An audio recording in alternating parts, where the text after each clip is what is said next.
Directement dans le message de la parole de Dieu, mes amis. Donc, depuis quelque temps, on prêche sur le don de le parler en langue, mais on n'avait pas commencé avec le parler en langue. On avait commencé d'abord avec le baptême, où on parlait du baptême de Jean, on parlait du baptême de Christ, et on a parlé du baptême du Saint-Esprit. Et avec le baptême du Saint-Esprit, on a commencé cette série sur le parler en langue.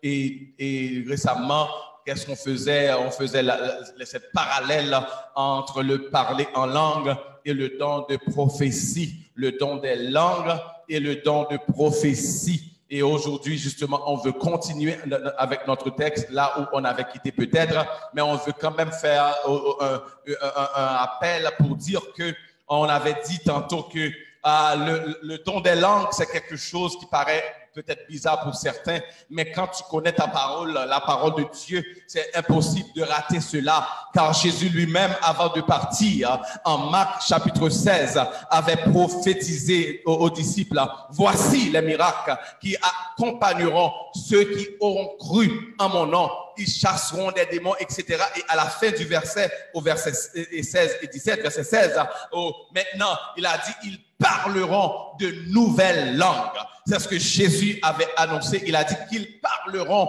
de nouvelles langues. Et justement, quand on trouve les disciples, on rejoint les disciples après à la Pentecôte, ça veut dire 50 jours après l'ascension de Jésus-Christ, à la Pentecôte, soit en acte 2, la Bible nous dit, et l'Esprit de Dieu descendait sur eux et ils commençaient à parler en d'autres langues. En d'autres langues. Et la Bible même va préciser en ce moment, selon que l'Esprit leur donnait de s'exprimer. C'est parce que maintenant, vous allez voir que en acte 2, les disciples parlaient exactement la langue que l'autre qui devait recevoir Jésus en ce jour, car il y avait un bruit qui se faisait, car le Saint-Esprit venait comme un vent impétueux. Les gens pensaient qu'est-ce qui arrivait, et puis comme ça, les gens s'accourus. Maintenant, ils se sont accourus vers la place, vers le lieu, et qu'est-ce qu'ils ont remarqué? Ils ont remarqué des gens qui parlaient toutes sortes de langues, et en particulier ma langue à moi. Si j'étais grec à ce moment, je l'entendais parler grec, et si c'était hébreu, ils parlaient hébreu, et araméen, etc., et toutes les autres langues qui existaient d'alors. Mais maintenant, qu'est-ce qui arrive? C'est que la Bible nous dit bien que selon que l'Esprit leur donnait, c'est seulement en ce cas, dans la parole de Dieu, qu'on va voir que, en acte 2, comme je disais tout tantôt, on va voir que les disciples parlaient des langues, mais chaque personne parlait une langue intelligible. Une langue intelligible. Ça veut dire que quand il parle, quelqu'un peut comprendre et peut répondre aux paroles et des disciples. Si bien que après que Pierre lui-même a prêché, ils ont tellement compris ce que disaient les disciples, mais après que Pierre lui-même a prêché, beaucoup de gens, des milliers d'âmes, 3000 âmes est venu à la conversion. Disons Alléluia. C'est là l'œuvre du Saint-Esprit. Quand le Saint-Esprit agit, quand le Saint-Esprit fait quelque chose de spécial, ça veut dire qu'il se méfie de tes incapacités. Et alors, il ne se méfie pas de tes incapacités, mais au contraire, il les utilise. Il utilise tes incapacités pour te rendre habile et capable à faire l'œuvre de Dieu. Disons merci Seigneur. Merci Seigneur. Alors pour toi qui pense que tu es incapable, vous qui pensez là sur Facebook que vous êtes incapable, je vous dis que vous êtes incapable autant que c'est vous qui agissez. Mais quand le Saint-Esprit vient, maintenant c'est lui qui va agir. Vous allez être capable de faire des choses pour Dieu, capable de faire ce que tu ne pouvais pas faire hier, tu pourras le faire aujourd'hui, parce que le Dieu que nous servons, c'est le Dieu qui rend capable les gens. Alléluia. Alléluia.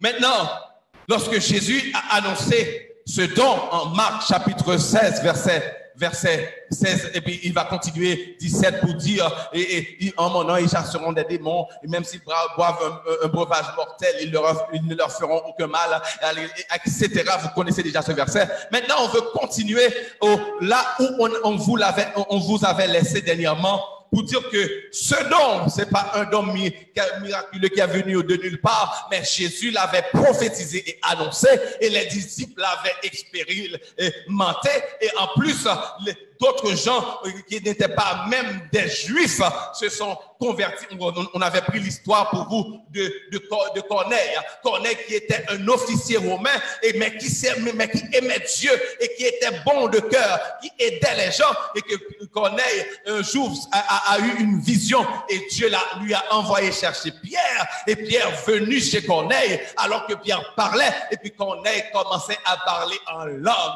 mais c'est pas une langue qu'on va dire, peut-être qu'il parlait, il était italien, il parlait hébreu, et non, c'était des langues comme des langues des anges. Ça veut dire que c'est pas des langues compréhensibles. Je ne sais pas si Pierre pouvait comprendre s'il avait le don d'interprétation, etc. Mais toutefois, ces gens-là qui étaient des païens pour la première fois commençaient à parler en langue. Commençaient à parler en langue, et comme ça, Pierre, qui ne pensait pas que l'évangile était donné au monde, qui pensait plutôt que l'évangile était donné aux Juifs, mais avec l'œuvre que Dieu avait faite, parce que Pierre avait eu avant une vision, alors qu'il priait à midi, et puis il voyait une nappe, et puis des choses sur la nappe, et puis Dieu de dire, et la voix de dire, et prends et mange. Pierre savait que Dieu avait, dans l'Ancien Testament, dit que ces choses étaient des choses impures, et Pierre ne voulait pas manger. Pierre disait non, parce que je n'ai jamais mis une chose impure dans ma bouche, mais la voix a insisté, et Pierre a compris que Dieu maintenant rentre dans une nouvelle dimension, dans une nouvelle ordre avec les hommes. Ça veut dire que ceux qui n'étaient pas bons hier, Dieu veut les rendre bons maintenant. Alléluia. Dieu veut les rendre bons maintenant. Et c'est pourquoi les païens qui ne devaient pas avoir accès à l'évangile, maintenant ils ont accès à l'évangile, ils ont accès au don de Dieu, et c'est pourquoi la Bible va dire, il est venu en Jean 1er, il est venu chez les siens, mais les siens ne l'ont point reçu, mais à tous ceux qui l'ont reçu. Je ne sais pas si toi tu l'as déjà reçu dans ta vie, mais si tu n'as pas fait encore, tu as besoin de comprendre que aujourd'hui c'est le jour du salut pour toi, car à tous ceux qui ont reçu Jésus-Christ, à ceux qui croient au nom de Jésus, la parole de Dieu, Jésus-Christ a donné le pouvoir de devenir quoi? Enfant de Dieu. Moi, je suis tellement fier de dire que je suis chrétien, et je suis un enfant du Dieu très haut, un enfant du roi des rois, un enfant du Dieu tout puissant. Mais c'est en acceptant Jésus que tu peux dire que tu es un enfant né de Dieu. Et c'est ainsi que lorsque le salut est ouvert aux hommes, et que Pierre a vu que dans la maison de Corneille et tous ceux qui étaient avec lui commençaient à prophétiser, à parler en langue, le parler en langue était exactement le signe que les disciples avaient, comme le signe qui montrait que tu es baptisé du Saint-Esprit. Ça veut dire que tu es baptisé, tu peux être rempli du Saint-Esprit. Maintenant, étant baptisé du Saint-Esprit, parce qu'il parlait en langue, Pierre a dit, peut-on les empêcher de prendre le baptême d'eau? Parce que le baptême d'eau n'était pas accessible aux païens d'alors, mais il était seulement accessible aux Juifs. Mais maintenant baptisé du Saint-Esprit, maintenant Pierre de dire, on ne peut pas les empêcher de recevoir le baptême d'eau, parce que le Saint-Esprit lui-même les a baptisés du Saint-Esprit. Maintenant, c'est ainsi que Corneille et tous ceux qui étaient avec lui ont reçu le baptême. Ainsi, à travers on avait plus détaillé un peu plus en profondeur, mais maintenant, on est rentré maintenant pour parler du don, de ce don qui a marqué cette journée en acte 2, ce don du Saint-Esprit qui s'est manifesté en parler en langue. Et on vous avait dit, oui, souvent, j'entends beaucoup de gens disent que le don, quand tu es baptisé du Saint-Esprit, le signe qui va te faire reconnaître que tu as reçu ce baptême, c'est le parler en langue. Mais moi, dans la parole de Dieu, on avait vu dernièrement que, surtout en Corinthiens chapitre 12, Paul va dire, et voici ce que les gens qui ont reçu des dons, voici comment l'Esprit les utilise. Et en acte 12, il va dire comment est-ce que par l'Esprit, tu peux recevoir des dons de sagesse, des dons, des paroles de connaissance, maintenant des paroles, l'interprétation des langues, la foi, etc. Donc maintenant, on peut comprendre que dès lors qu'on peut recevoir un don du Saint-Esprit, c'est parce qu'on est baptisé du Saint-Esprit. Le baptême, j'avais comparé le baptême un peu avec le même fait que quand toi, tu t'y connais en ordinateur, tu comprends bien. Pour programmer un ordinateur, pour que cet ordinateur commence à recevoir des programmes d'application, on a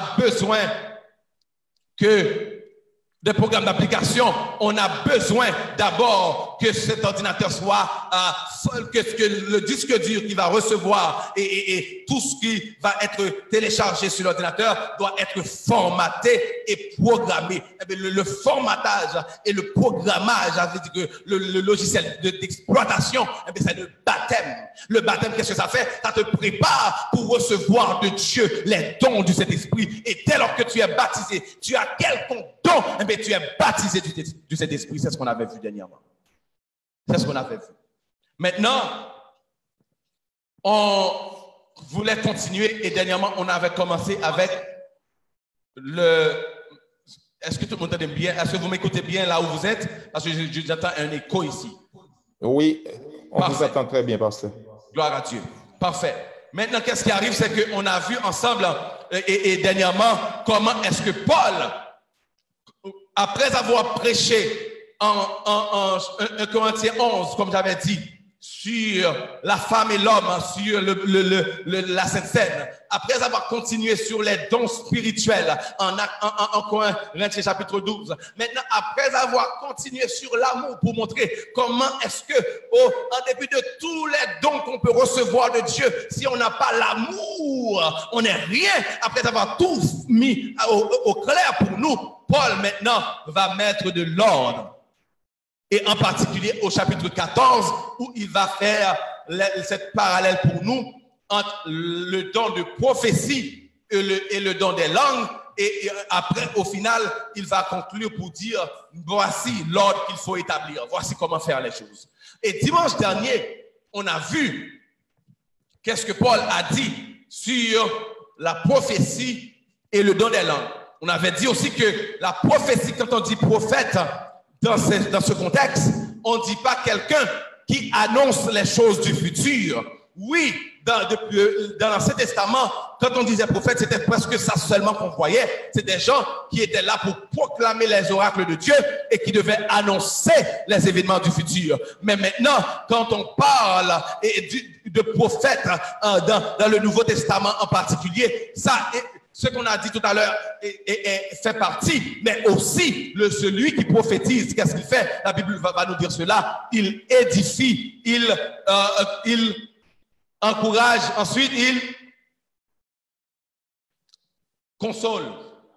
Édifier, encourager, consoler. C'est ces trois choses que celui qui prophétise fait. Et justement, Paul avait commencé ce chapitre pour dire qu'il faut aspirer aux dons. Aspirer, chercher les dons. Tu ne peux pas être chrétien et tu te dis, oh, je ne sais pas moi ce que je peux faire. Non, Dieu est prêt à mettre en toi des dons, des capacités. Donc, il faut simplement que toi-même, tu puisses aspirer à ces dons. Donc, Paul commence ce texte, rechercher l'amour, puisqu'il a parlé de l'amour, mais après, il faut aspirer aux dons. Mais surtout, il a expliqué qu'il faut surtout chercher le don de prophétie dans le contexte du rapport de ce don de prophétie au don de parler en langue. Au don de parler en langue. Et c'est pourquoi Paul, il va dire, en effet, celui qui parle aux hommes, celui qui parle en langue ne parle pas aux hommes, mais à Dieu, car personne ne le comprend. Et c'est en esprit qu'il dit des mystères. Important. C'est ce qu'il avait dit. Maintenant, celui qui prophétise, au contraire, parle aux hommes. Et verset 3, qu'est-ce qu'il fait? Au contraire, les édifie, les encourage et les réconforte. Ça, c'est une autre version qui dit édifie, encourage et réconforte. Mais en lui second, ça va dire les édifie, les exhorte et les console. C'est toujours des synonymes. C'est la même chose qui est dite ici. Maintenant, celui qui, on va pas retourner sur le texte parce qu'on avait tout prêché du verset 1er au verset 15. Mais on va juste continuer notre étude parce que si vous aimeriez comprendre un peu mieux qu'est-ce qui a été dit avant, juste aller sur notre page Facebook et le message se trouve, le service est là et au milieu du service probablement vous allez voir le message et pouvoir l'écouter. Maintenant, on va continuer. Mais avant de continuer, j'ai quelque chose pour vous que vous allez aimer. J'ai 2 vidéos.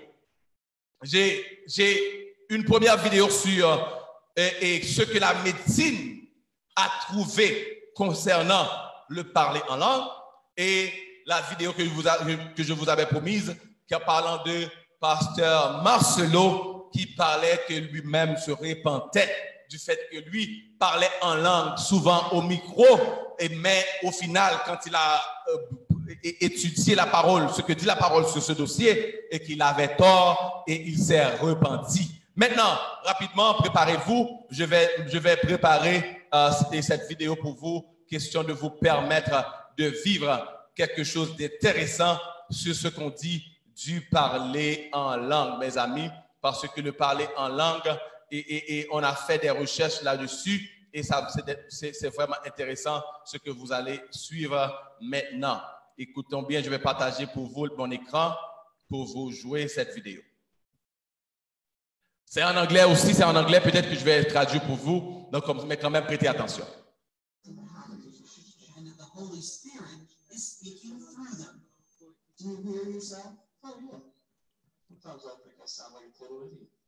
Demandez, monsieur, on pasteur lié, est-ce qu'il s'écoute? Et puis il a dit que des fois qu'il ressemble comme un idiot, il pense qu'il est un idiot. Ok, c'est un docteur qui dit. Newberg is exploring the relationship between faith and science. Ok. What happens in the brain during the deepest moments of faith.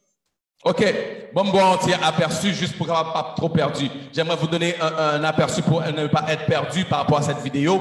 Ça parle d'une expérience qui a été faite avec des gens qui parlaient en langue et il y a le docteur Andrew Newberg.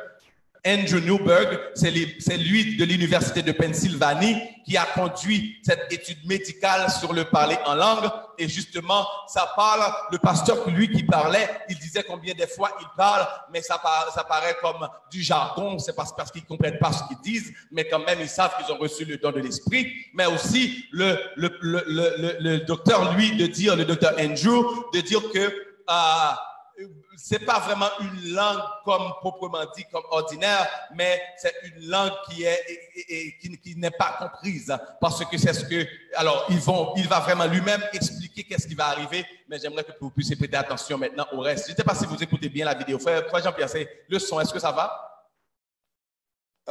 Pas tout à fait, pasteur. C'est ce que j'ai pu comprendre, et parce que le son ici, c'est un peu, qu'est-ce que je...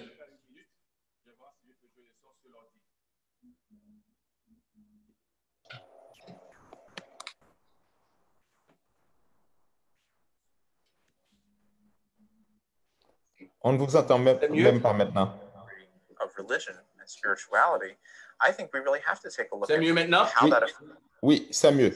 Ok, si c'est mieux, on peut retourner puis on va continuer. An explanation for what most regard as unexplainable. I mean, it's not language. It's not regular language, at least, that would normally activate the frontal lobe.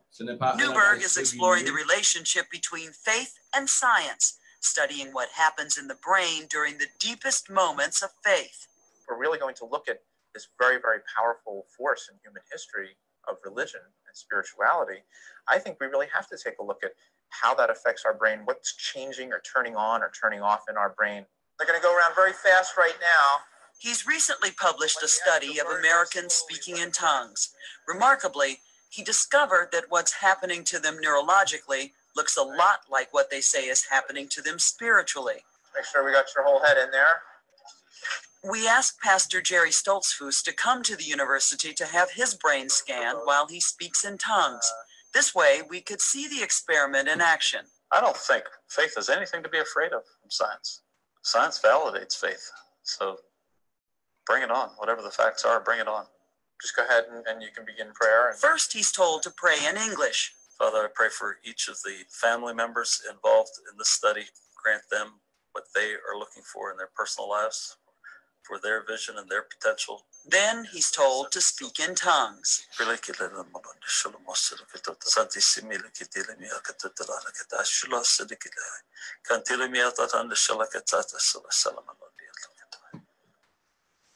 This is the first scan when he was in prayer, speaking in English. This is the second scan when he is praying in tongues. Pastor Stoltzfus's scan showed that his frontal lobe, the part of the brain that controls language, was active when he prayed in English, but for the most part, it fell quiet when he prayed in tongues. When they're actually engaged in this whole very intense spiritual practice, religious practice for them, their frontal lobes tend to go down in activity. But I think it's very consistent with the kind of experience that they have, because they say that they're not in charge. It's the voice of God, it's the Spirit of God that's moving through them. OK, je voudrais juste dire quelque chose pour que je ne puisse pas me perdre.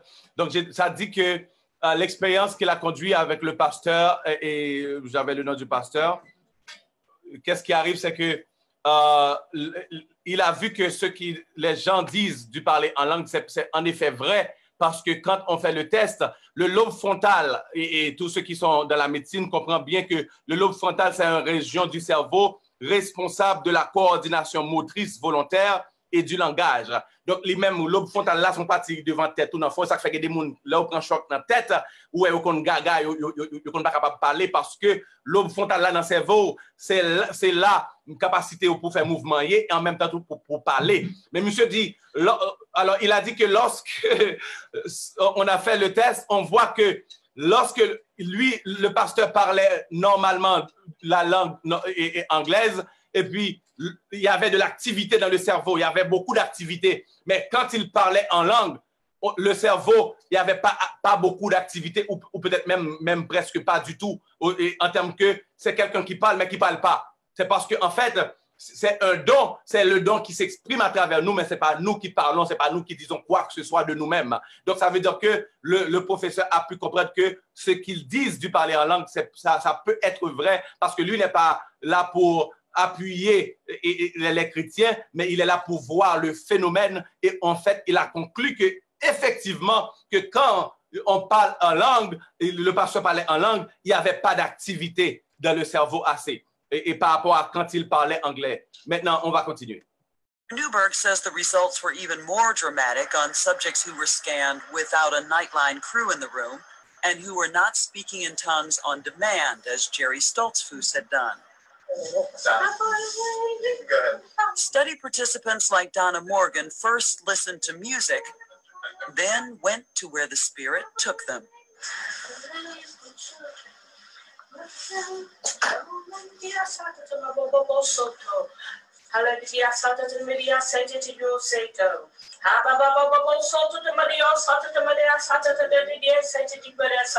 When I heard about the study, I already knew within my spirit that it was going to be proven that there's a part of our brain that we have no control.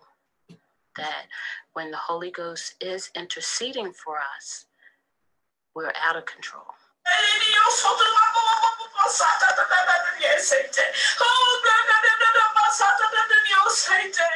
In earlier studies, Dr. Newberg looked at what happens in the brains of Buddhist monks meditating and OK, donc qu'est-ce qui s'est passé, c'est que l'expérience, on a fait avec le pasteur, mais le pasteur, c'est lui qui a dit, le pasteur, OK, maintenant, parle en langue. Ça veut dire que le pasteur commence à parler. Mais il a dit que quand cette dame lui-même, on n'a pas voulu la dire quand il faut parler, c'est elle qui doit sentir. C'est elle qui doit sentir et s'être poussée pour parler en langue. Maintenant, quand ça s'est fait comme ça, c'est encore très clair qu'il n'y a vraiment pas d'activité au cerveau quand c'est elle qui le fait naturellement. C'est pourquoi j'ai dit, le parler en langue, c'est un don. Tu peux toujours le faire quand tu veux, mais il y a des moments où le Saint-Esprit lui-même peut te pousser à prendre des niveaux à travers ce don. Donc maintenant, c'est plus intense. Et bien, c'est ce qui est arrivé, c'est que quand la dame elle-même parlait avec plus de force, avec plus d'énergie, malgré ça, le cerveau était encore plus mort. Il n'y avait pas d'activité dans le lobe frontal. Donc, c'est ce qui ils ont pu voir à travers le pasteur et la sœur. Maintenant, on va vous faire entendre ce qui est dit ici, là. In the brains of Buddhist monks meditating and Franciscan nuns praying. And it was noticeably different from what happens to tongue speakers. that's in fairly stark contrast to the people who are like the Buddhists and the Franciscan nuns who were in prayer, because they were very intensely focused. And in those individuals, the frontal lobes actually increased activity. But Dr. Newberg isn't out to prove or disprove anything. He can tell you what happens in the brain, not why.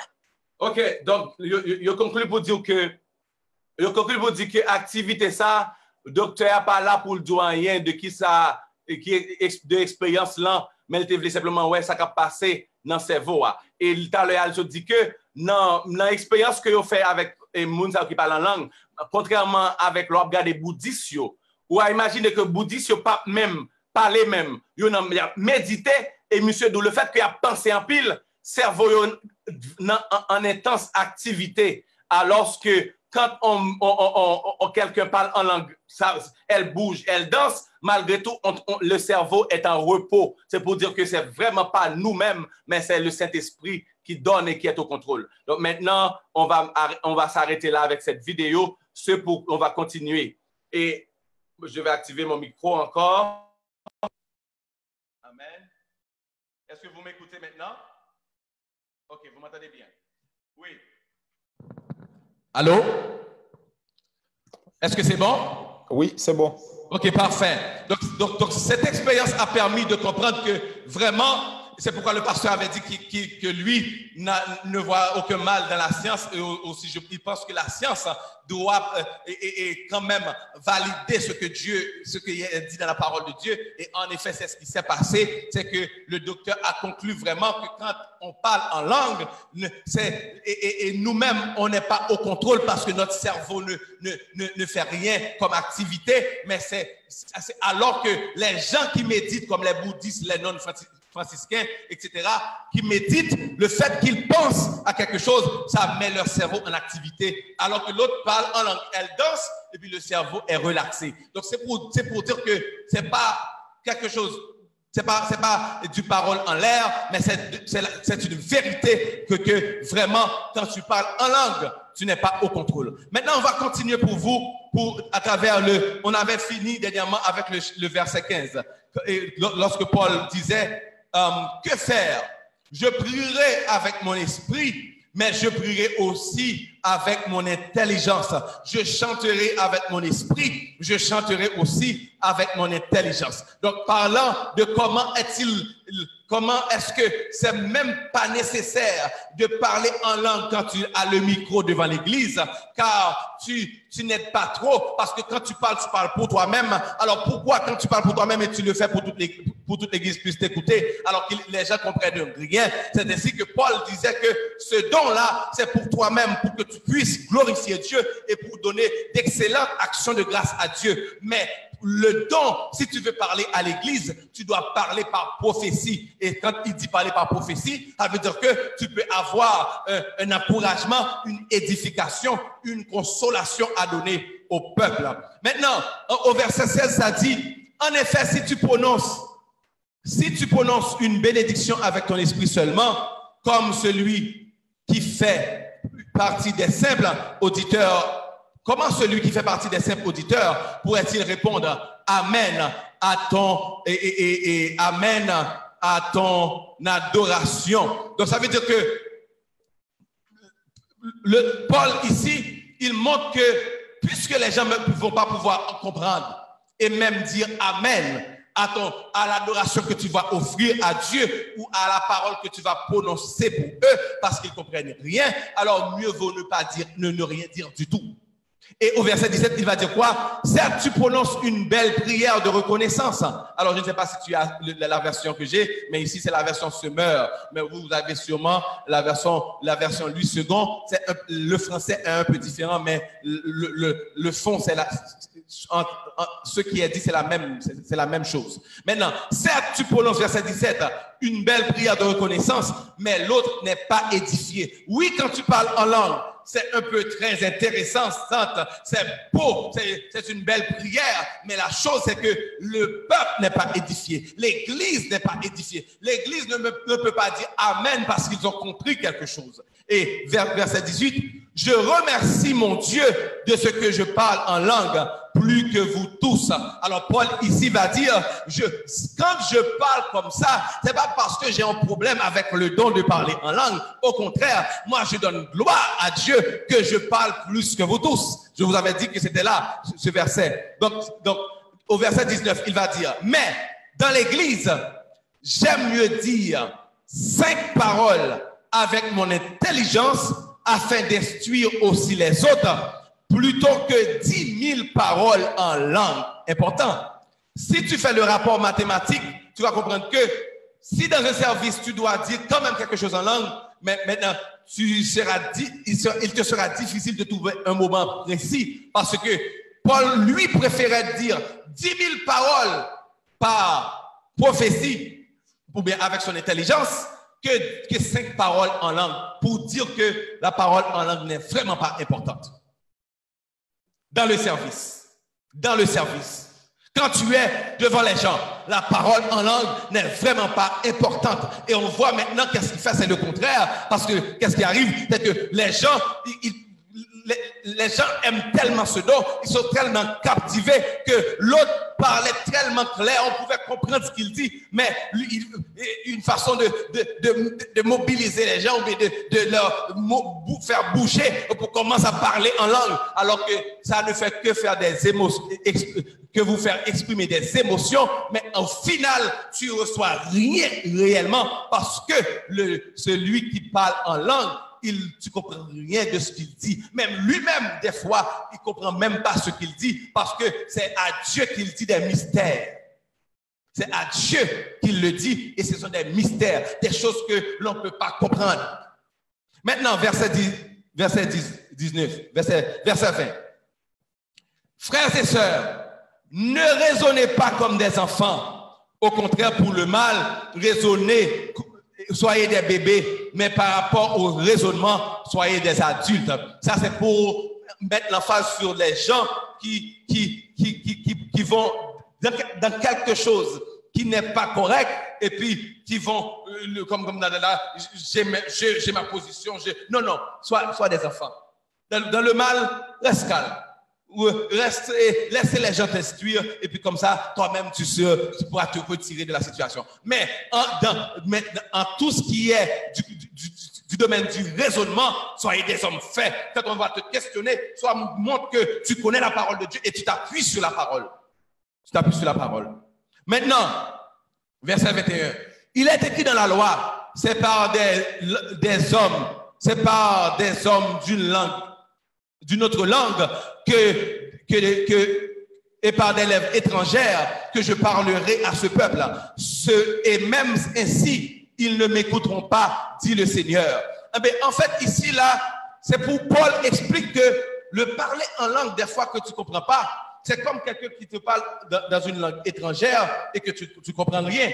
Et cette façon de faire, à savoir parler à quelqu'un dans une langue que la personne ne comprend pas, Dieu le fait, c'est pour punir les gens.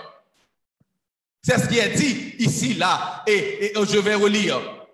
Il est écrit dans la loi, c'est par des hommes d'une autre langue et par des lèvres étrangères que je parlerai à ce peuple. Le peuple était tellement au couade, tellement des peuples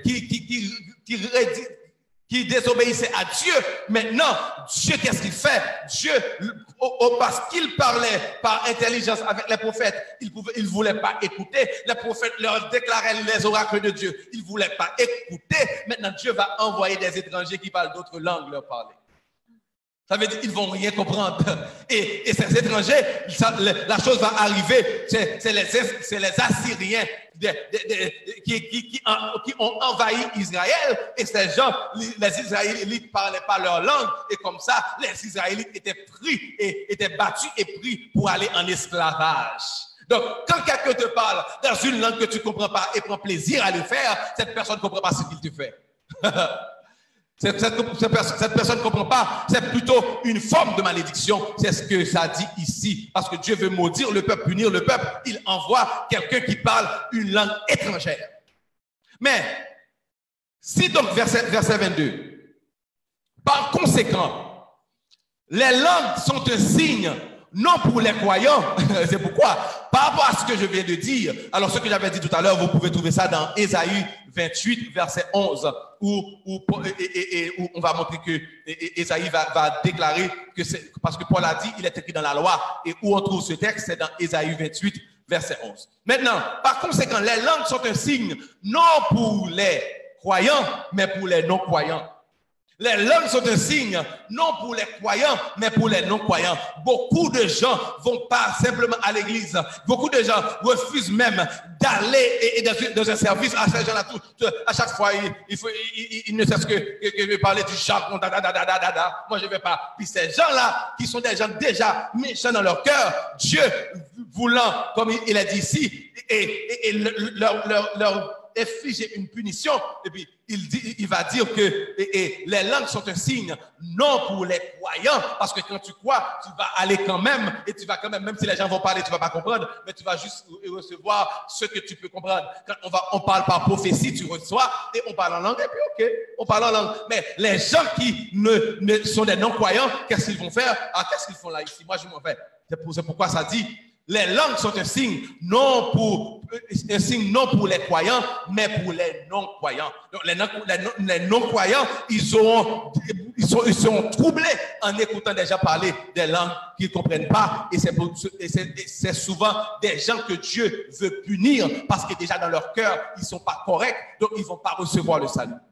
Donc la prophétie, quant à elle, est un signe non pour les non-croyants, mais pour les croyants. Donc, quand tu vas consoler le chrétien, c'est pas, tu vas pas lui parler en langue, mais tu vas lui parler par prophétie. Quand tu vas l'exhorter, pas l'exhorter en langue, mais par prophétie. C'est pourquoi la prophétie n'est pas pour les non-croyants, mais pour les croyants. Donc, si quelqu'un comprend ce qui est dit ici, ça veut dire que celui qui a son église et qui prend plaisir à parler le peuple en langue au peuple, lui a un problème, il ne comprend pas ce qui est dit ici.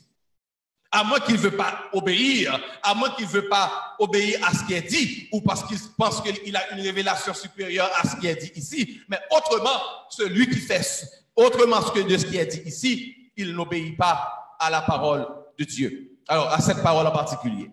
Maintenant, verset 23. Si donc, alors que l'Église entière est rassemblée, tous parlent en langue, et qu'ils entrent de simples auditeurs et des non-croyants, ne diront-ils pas que vous êtes fous? Tu vois ce que Paul dit? Si donc on est rassemblé pour le service dans une église, et puis dès lors qu'on commence, baba chata, matoko toko de baba chata, ok, Jules, tu fais beaucoup de temps à faire cela seulement. Celui qui ne connaisse pas encore Jésus et celui qui est étranger aux choses de Dieu, il va simplement penser que vous êtes tous des fous. C'est ce que Paul dit. Et c'est ce qui arrive vraiment. C'est ce que les gens font dehors. Quand tu vois les gens qui ne connaissent pas, qui ne comprennent pas ce don, vous voyez des gens parler en langue, ils ridiculisent le don. C'est ce qu'ils font. Et c'est ce que Paul dit exactement. C'est pourquoi on doit chercher plutôt à parler par prophétie afin de les ramener à nous. Ces gens vont nous fuir quand nous parlons seulement en langue, mais ils vont venir à nous quand nous prêchons par prophétie et qu'ils comprennent et que le Saint-Esprit leur donne une conviction. Maintenant, verset 24. En revanche, si tous prophétisent et que non-croyants ou simples auditeurs entrent, il est convaincu de péché par tous et il est jugé par tous. Ça le dit. Qu'est-ce qui est dit ici? Si moi, je ne connais pas Dieu, je suis un non-croyant, maintenant, je viens dans un service et que ce Bernard prie par prophétie, Jacques prie par prophétie, et frère Jean-Pierre prie par prophétie. Nous prions par prophétie. Nous prions par prophétie, veut dire Seigneur, oui, Seigneur, tu es capable de briser le cœur, des choses comme ça. Paul nous dit que nous sommes plus susceptibles de capter ces gens et de leur amener à Dieu parce qu'ils auront conscience de leur péché, de leur vie. C'est ce que Paul dit. C'est pourquoi il t'a dit, parce qu'il est jugé par tous. Jugé par tous, je dis que ceux que nous disons qu'ils ne pratiquent pas vont vraiment lui monter à l'esprit. Ah, j'ai pas fait ça vraiment. Ah, je suis méchant vraiment, etc. Parce qu'ils comprennent ce que vous dites. Verset 25. Les secrets de son cœur pour cette personne sont dévoilés et il tombera alors le visage contre terre pour adorer Dieu en déclarant que Dieu est réellement au milieu de vous. Quand la personne va comprendre tout ce qui est dit, quand la personne va voir que ce que vous dites, ça l'affecte, ça le touche, maintenant il va se courber et dire Seigneur, pardon, moi je veux accepter Jésus, des choses comme ça. Mais comme ça, l'apôtre Paul dit, c'est par la prophétie qu'on va arriver à capter quelqu'un comme ça. On ne pourra pas le faire en langue. Et c'est pourquoi celui qui gère son église et qui veut que l'église bénéficie du don, de ce don, il doit toujours penser au fait qu'on doit prioriser le don de prophétie par rapport au don de parler en langue. C'est important. Maintenant, Paul va dire au verset 26, il va mettre de l'ordre. Je vais juste lire parce que j'aimerais bien terminer avec cela aujourd'hui. Parce qu'il va être 1 heure. Paul va mettre de l'ordre et vous comprenez le français très bien. Vous allez juste comprendre et mettre en application ce qui est dit. Que faire donc? Lorsque vous vous réunissez, chacun peut apporter un cantique, un enseignement, une révélation, une langue, une interprétation. Que tout se fasse pour l'édification. Vous comprenez? Que tout se fasse pour l'édification. Alors, puisque tout doit se faire, comme Paul a dit, que tout se fasse pour l'édification, puisque tout doit se faire pour l'édification de l'Église, alors il faut, si on doit parler en langue, quelqu'un doit être là pour interpréter. Autrement, parle pas en langue. Si on doit parler en langue, quelqu'un ou soi-même doit être capable d'interpréter pour le peuple. C'est pourquoi Paul dit que tout se fasse pour l'édification. Et l'édification veut dire parler pour que les gens puissent comprendre. Disons merci Seigneur. Merci Seigneur. Verset 27. Il y en a qui parlent en langue, que 2 ou 3 parlent, que chacun à son tour et que quelqu'un interprète. Si quelqu'un veut parler en langue, 2 ou 3 sont là pour parler en langue, qu'ils parlent en langue, mais l'un après l'autre, pas comme vous faites, tout le monde ensemble, que chacun parle en langue et puis que quelqu'un est là pour interpréter. Autrement, tu ne parles pas en langue dans l'église. Là, il y a problème. Ça va causer problème à beaucoup de gens. Mais c'est ce que dit la parole de Dieu. À moins que tu crois en partie dans la parole, mais si tu crois vraiment dans la parole comme c'est écrit ici, eh bien exactement, tu n'as pas le choix que d'obéir à ce que dit Paul. Verset 28. S'il n'y a pas d'interprète, qu'on se taise. Waouh, c'était un peu dur ça. S'il n'y a pas d'interprète, qu'on se taise dans l'église et qu'on parle à soi-même et à Dieu. C'est pourquoi c'est pas un problème à quelqu'un de tu enlèves le micro, tu as besoin de force, tu as besoin de parler avec, tu sens que tu as besoin de révélation et que tu ne trouves pas quoi dire. Tu veux parler en langue parce que quand tu parles en langue, tu t'édifies, mais parle par langue dans le micro, macha, comme ça, et puis tu ne peux même pas interpréter ce que tu dis pour le peuple. C'est pourquoi Paul dit que tout se fasse pour l'édification. Si ça ne peut pas édifier l'église, mieux vaut le pas dire. Verset 29. Quant au prophète, elle dit même les prophètes aussi, il veut mettre de l'ordre. Quant au prophète, que 2 ou 3 parlent et que les autres évaluent leur message. Ça veut dire que celui qui va prophétiser, il va avoir un péché, il va essayer de sonder ça, il va essayer de faire logique. Vous entendez ça que Paul dit là? Quant au prophète, que 2 ou 3 parlent, mais que les autres évaluent le message. J'avais dit, est-ce que c'est de Dieu? Bon, je pense que c'est de Dieu, oui, ça respecte la parole de Dieu. Puis, tu vois, parce que tout ce que tu vas faire doit honorer la parole. Tout ce que tu vas faire doit s'aligner avec ce que dit Dieu. Verset 30. Et si un membre de l'assistance a une révélation, que le premier se taise. Ça veut dire quelqu'un parlait et puis quelqu'un dit, moi j'ai une révélation, Dieu m'a montré. Bon, l'autre doit faire silence. On ne peut pas parler ensemble. Donc, Paul est en train de mettre de l'ordre. En effet, vous pouvez tous prophétiser l'un après l'autre, afin que tous soient instruits et que tous soient encouragés. Car l'esprit des prophètes sont soumis aux prophètes. Ça veut dire que ça doit être en ordre. Donc, le prophète, c'est lui qui est au contrôle. Il dit, OK, toi, tu peux parler, toi, tu peux pas parler, toi, tu peux parler. Ça veut dire que c'est ça. Car Dieu n'est pas un Dieu de désordre, mais de paix, comme dans toutes les églises des saints. Ça veut dire ça, là, pas pour et pas pour question et Corinthiens seulement, non. Dans toutes les églises des saints, Dieu doit être un Dieu d'ordre. Il faut qu'il y ait de l'ordre dans l'église. On ne peut pas venir, puis c'est le désordre qui règne. Donc c'est ainsi. Maintenant, je vais pas continuer parce que le verset en particulier, du verset 34 au verset 38, ça parle d'un sujet qu'on peut aborder dans une autre occasion, mais on va conclure comme Paul lui-même a conclu. Ainsi donc, frères et sœurs, aspirez au don de prophétie et n'empêchez pas de parler en langue, mais que tout se fasse convenablement et avec ordre. On nous dit merci Seigneur. Disons Alléluia.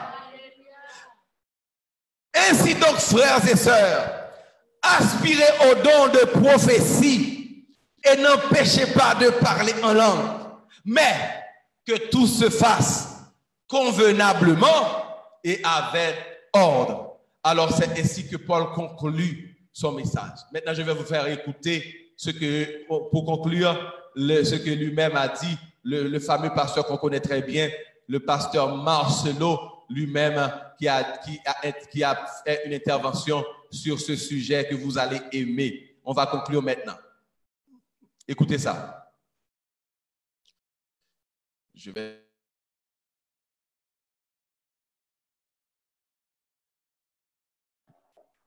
Écoutez ça bien. En lingala, eux, ils étaient déconnectés. Quand tu parles en langue, tu pries en langue sans interpréter, tu nous déconnectes. J'explique. Un Chinois vient ici. On lui donne un interprète, il refuse l'interprète. On dit, le frère Chin-Chan va nous bénir à la fin du culte. Et le frère Chin-Chan, il dit, il n'a pas besoin de l'interprète. Il commence, tu vas dire amen. Tu vas dire amen, mais il est en train de prier Dieu. Il est en train de prier Dieu. Mais pourquoi tu ne dis pas amen? Parce que tu ne comprends pas. Et lorsque si tu parles, tu pries en langue, tu pries en langue, tu pries en langue. On ne comprend pas. Aujourd'hui, j'aimerais pas. Moi-même, j'aimerais pas. Vous aussi, répentez-vous. Répentons-nous. Nous nous répentons. Que Dieu nous pardonne. Amen. Hein? Un enfant de Dieu se répand tous les jours. Tu regardes la parole, tu regardes ce que tu fais, tu te répands. Je n'aimerais pas, que Dieu me pardonne. Pendant que j'ai composé cette prédication, je me repentais.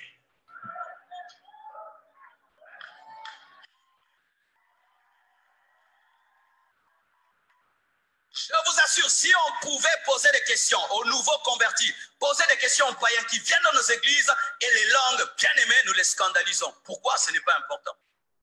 La personne te suivait quand tu chantais en français, il chantait. Je veux chanter et louer. Et puis, et rabababa, yakamamamba.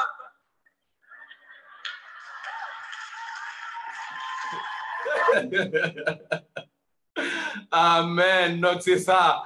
Je pense que vous avez bien écouté ce que le pasteur Marcelo a dit tout à l'heure, que lui-même se repentait. Ça veut dire que repent de ce comportement à parler en langue sans interpréter dans le micro pour le peuple.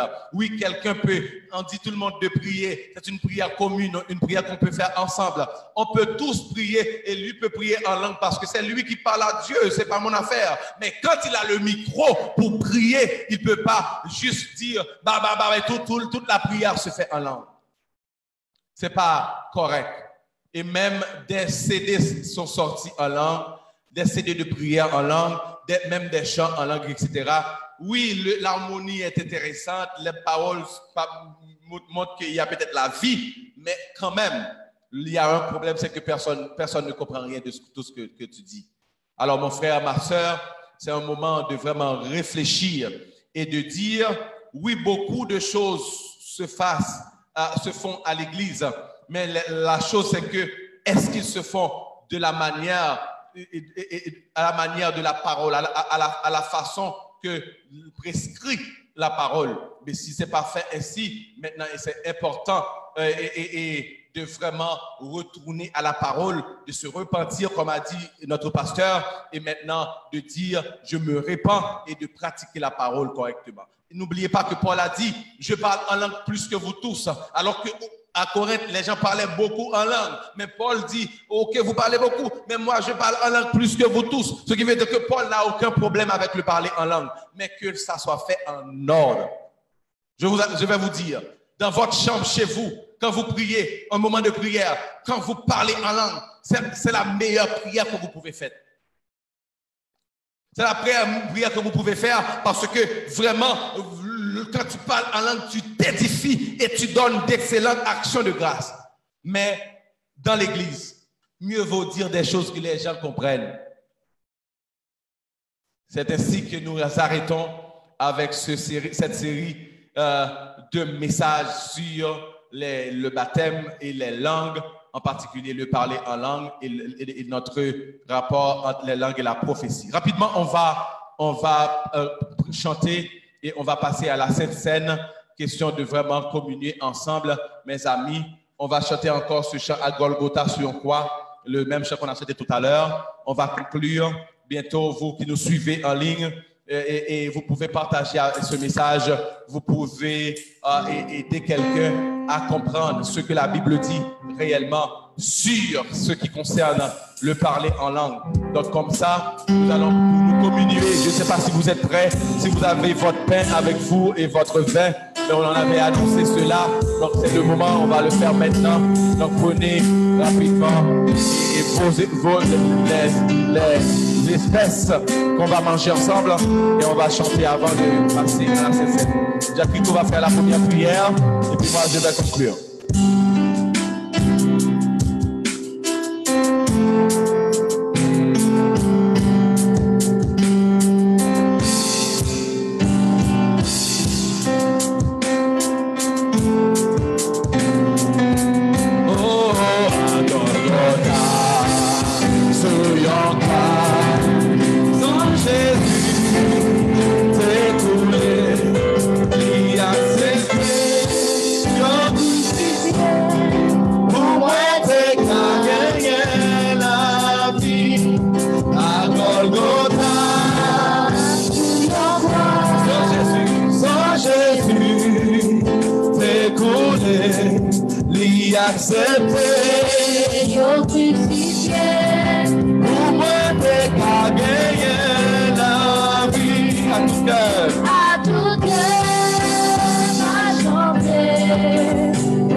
Avec tout cœur,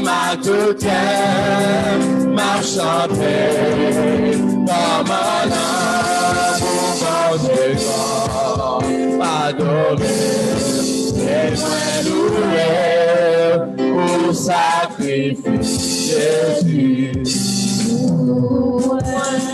Ici dans la parole de Dieu en Matthieu chapitre 26, verset 26, pendant qu'il mangeait, Jacques va mettre le pain pour la prière. Pendant qu'il mangeait, Jésus prit du pain et après avoir rendu grâce. Donc, Jacques va rendre grâce pour nous-mêmes avant de nous manger ensemble le pain qui symbolisait le corps de Jésus-Christ. Jacques. Amen. Et maintenant, nous sentons que c'est un grand privilège pour nous. On est capable d'entrer en communion.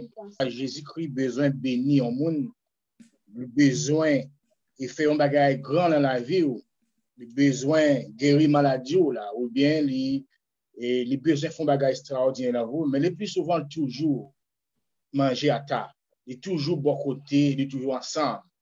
Et ça fait que matin, pendant que nous prenons manger pain, matin, côté nous gagner des bagages qui empêchent de manger matin.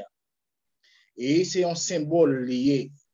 Donc, réellement, et parce qu'on croit en Jésus-Christ, parce qu'on connaît Jésus-Christ est mort pour réellement, mais nous appliquer lui. Mais nous dit, dans la tête, pas nous, dans la période pendant que nous allons manger, nous avons besoin de bagaille passer.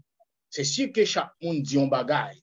Mais moi-même, pendant que je mange, je bois le corps, je mange le corps Jésus-Christ, même dans un mouvement fait pour moi dans la vie, un bagaille qui renverse la vie, bagaille qui pas bon, bagaille qui empêche une bonne relation avec Jésus-Christ. Non, mais pendant que je mange bon table avec,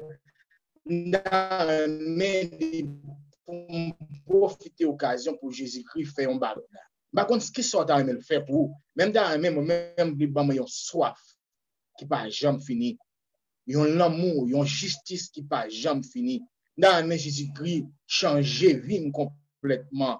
Et maintenant, tout même, nous avons changer ça pour, parce que nous tous qui croyons dans Jésus-Christ, nous avons aimé un bien faire. Nous avons aimé un bagage extraordinaire. Mais nous devons, matin, pendant que nous allons manger corps Jésus-Christ, nous avons temps pris, eh bien, permettre que ça nous manger, il va remonter nous, il va avoir une force extraordinaire, il va mettre une envie, une force pour nous toujours rester bon côté. Matin, temps pris, nous demandons, on va bénir pain ça pour nous-mêmes pendant que nous allons manger, pendant que nous allons manger ensemble avec eux, et nous assurer que par l'esprit, que le Jésus-Christ est bon table ensemble avec eux. Même qu'il a caillou, côtoyé, que dem dit Jésus-Christ est bon côté là. Mais communion avec pas côté bruit Satan qui a dit hier ou te fait mauvaise chose, hier ou te parlé l'aide, hier ou t'as le côté qui pas te faire plaisir. Bruit ça va venir dans nos oreilles, son ça va venir dans nos oreilles pour le déranger, permettre pour pas manger matin, pour qu'à confesser côté hier la cailloua, dit bon Dieu demande pardon parce que hier des maladies. Avant hier des maladies, pendant toutes ces semaines, moi te fait bagay qui pas de bon devant Dieu, mettez un quoi sur Satan, mettez un quoi rouge sur lui, permettre que pour relation rétablie. Tant pis Seigneur, que vous va bénir payant que nous allons manger, nous prions en grâce, nous prions dans le nom de Jésus-Christ. Amen. Ok, amen. Donc, Jésus prit le pain disant, prenez, mangez, ceci est mon corps. Il rompit le pain et dit, prenez, mangez, ceci est mon corps. On va manger ensemble ce pain qui symbolise le corps de Jésus, mes amis.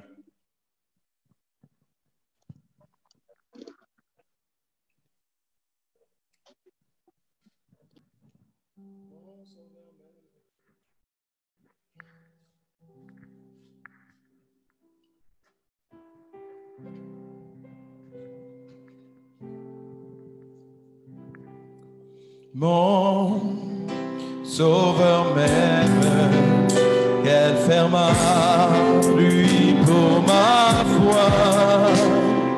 Amour suprême, descend vers moi. Je viens sur la terre, vivre en homme de douleur. Voyant ma misère, il m'ouvre son cœur. Jésus,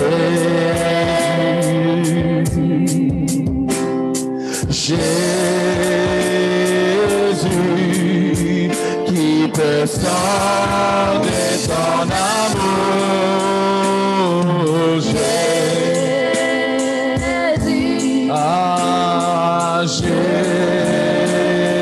Jésus, je t'aimerai. Oh Jésus, alléluia, amen Lord. Oh Jésus, il descend de ton amour. Jésus, oh Jésus, je t'aime en retour.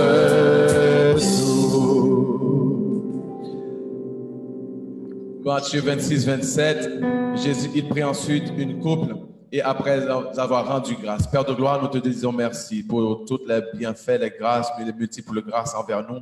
Tu as versé ton sang et en ce sang, nous avons la victoire. Et ce sang nous donne la force, ce sang nous libère, nous transforme. Oui, seulement toi qui pourrais faire cela et toi seul. C'est pourquoi nous voulons te dire merci, te remercier vraiment pour ce sacrifice, oh Dieu, à la croix où ton sang a coulé à Golgotha. Alors maintenant, nous allons, oh Dieu, remplir, oh Dieu, faire ce symbole, exécuter, oh Dieu, l'ordre que tu as donné, à savoir de vraiment nous communier ensemble, car en faisant cela, nous annonçons ta mort et jusqu'à ce que tu viennes. Alors, ou même qui vient la caillou, à nous prendre et puis à nous boire ensemble ce vin qui symbolise le sang de Jésus à la gloire de Dieu. À nous boire ensemble.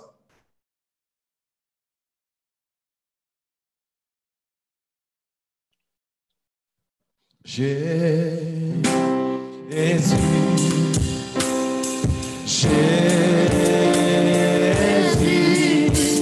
qui peut sonder ton amour. Jésus, oh Jésus, je t'aime. Oh Jésus, oh Jésus. Maman, c'est Bernardine connectée. Sans ton amour, on a plus ma bénédiction. Alléluia.